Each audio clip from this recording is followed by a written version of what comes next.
Bonjour à tous, ici Patrice Roy pour le site de formation lecompagnon.info avec une autre formation cette fois-ci sur la fonction Excel taux.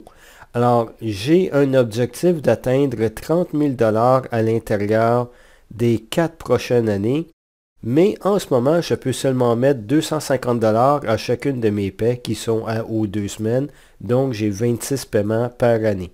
Alors, si je mets 250 $ par paie, je n'atteindrai pas le 30 000 $. Il faut que j'investisse les sommes qui sont accumulées afin d'atteindre mon objectif. Ma question est à savoir quel est le taux que je dois atteindre pour atteindre mon objectif de 30 000 $.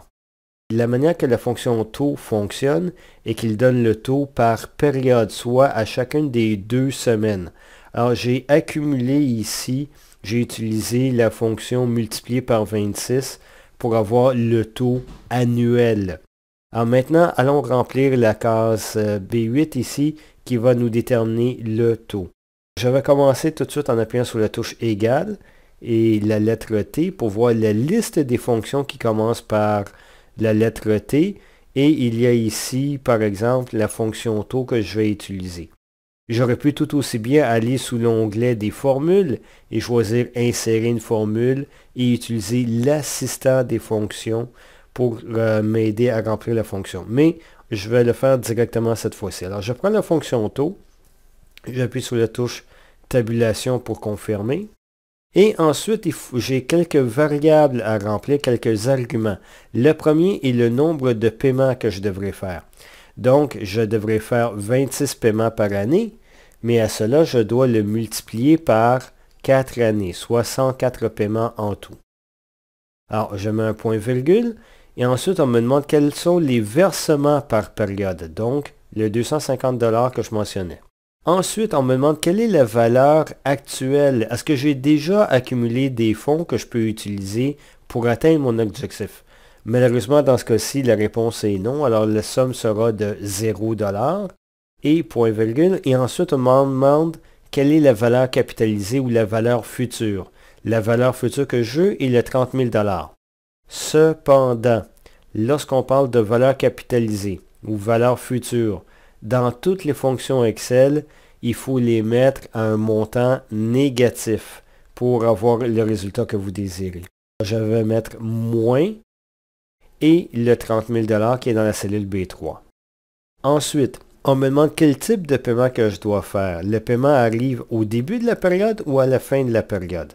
Alors, en ce moment, on va dire qu'elle arrive en début de période. Alors, c'est par défaut, c'est toujours comme ça, je ne le mettrai pas.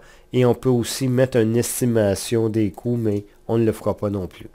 Voici tous les arguments que j'ai besoin, soit le nombre de paiements, les paiements que je vais faire, est-ce qu'il y a une valeur actuelle et quelle est la valeur future ou valeur capitalisée que je veux atteindre. Maintenant que c'est fait, j'appuie sur Enter. Et voici, ça me donne 0,27% par période de paiement, et soit un total annuel d'environ 7%. Voici le rendement que j'ai besoin d'avoir, soit un rendement approchant 7%. Et pour vous montrer le résultat, je vais vous montrer sur la prochaine feuille, je reprends les montants que nous avons ici, soit le 250 $, le 0,27%, et regardons ce que ça donne après 104 paiements. Alors, le premier paiement est de 250 $. Au deuxième, on ajoute 250 $ plus les intérêts pour la première période. Et on continue à ajouter 250 $ et les intérêts progressivement pour atteindre, après 104 paiements, le montant de 30 000 $. Alors, voici comment on peut utiliser le taux pour déterminer le rendement qu'on peut avoir sur nos investissements. Alors, vous pouvez atteindre ces objectifs assez facilement, soit en utilisant une bonne obligation, en utilisant des fonds mutuels aussi, ou aussi des actions. Alors, ça sera à vous à déterminer le mode d'investissement que vous allez choisir, mais vous savez au moins à quel taux de rendement vous devez atteindre.